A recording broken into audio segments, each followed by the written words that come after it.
Using Newton's backward interpolation formula find y when x equal to 27 from the following table. இங்கே என்ன கொடுத்துருக்காங்க, X equal to 27 கொடுத்துட்டாங்க. சரியா, கொடுத்துட்டு ஒரு டேபிள் கொடுத்துருக்காங்க. எக்ஸ் 27 கண்டுபிடிக்க சொல்லியிருக்காங்க. எக்ஸு ஒய் எக்ஸோட வேல்யூ 10 15 20 25 30 கொடுத்துருக்காங்க. 35.4 32.2 29.1 2.6 23.1 கொடுத்துருக்காங்க.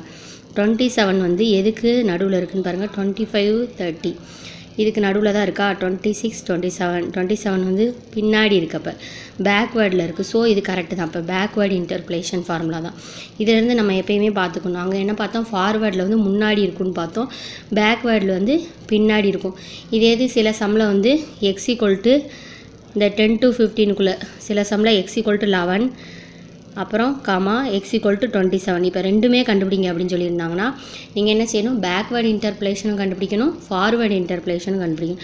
பேக்வேர்டு ஃபார்முலா வந்து இந்த எக்ஸ் ஈக்குவல் டு 10 11 கொடுத்துருந்தாங்கன்னா இந்த எக்ஸ் ஈக்குவல் டு 11க்கு வந்து ஃபார்வேர்டு இன்டர்போலேஷனும், எக்ஸ் ஈக்குவல் டு 27க்கு வந்து பேக்வேர்டு இன்டர்போலேஷன். அதுக்கு அந்த ஃபார்முலாவும் இதுக்கு இந்த ஃபார்முலாவும் யூஸ் பண்ணி ரெண்டையுமே கண்டுபிடிக்கிற மாதிரி சம்ஸ் எல்லாம் கொடுப்பாங்க. ஓகேவா, இப்போ வந்து பேக்வேர்டு மட்டும்தான் செய்யணும். ஏன்னா எக்ஸ் ஈக்குவல் டு 27 கொடுத்துருக்காங்க. அதனால் பேக்வேர்டு இன்டர்போலேஷன் ஃபார்முலா மட்டும்தான் யூஸ் பண்ண போகிறோம்.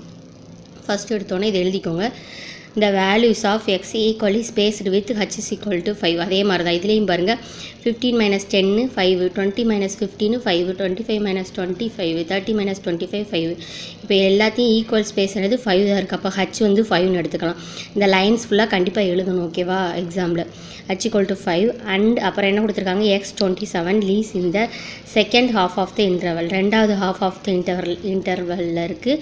ஸோ நம்ம வந்து நியூட்டன் பேக்வேர்டு இன்டர்போலேஷன் ஃபார்முலாவை யூஸ் பண்ணுறோம். இந்த லைன் கண்டிப்பாக எக்ஸாமில் எழுதணும். ஓகேவா, அடுத்து வந்து எக்ஸ்என், அதில் வந்து எக்ஸ் நாட் நம்ம எடுப்போம், இதில் வந்து எக்ஸ்என் எடுப்போம். எக்ஸ்என்னா அந்த கடைசி உள்ள வேல்யூ தான் எக்ஸ்என். ஓகேவா, இந்த வேல்யூ தான் x n. Okay, x n equal to 30.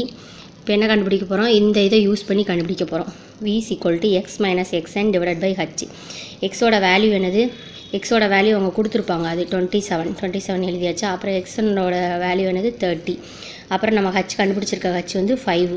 இதிலேருந்து கண்டுபிடிச்சோம்னா -0.6 வருது. ஓகேவா, ஆன்சர் என்ன வருது, -0.6 வருது. ஓகேவா, v is equal to 0.6 கண்டுபிடிச்சாச்சு. அடுத்து நம்ம இந்த ஃபார்முலா படி எது வரைக்கும் போடணும்னு சொல்லி பார்ப்போம். 0 1 2 3 4 வரைக்கும் வருதா. 0லேருந்து கால்குலேட் பண்ணணும். 0 1 2 3 4.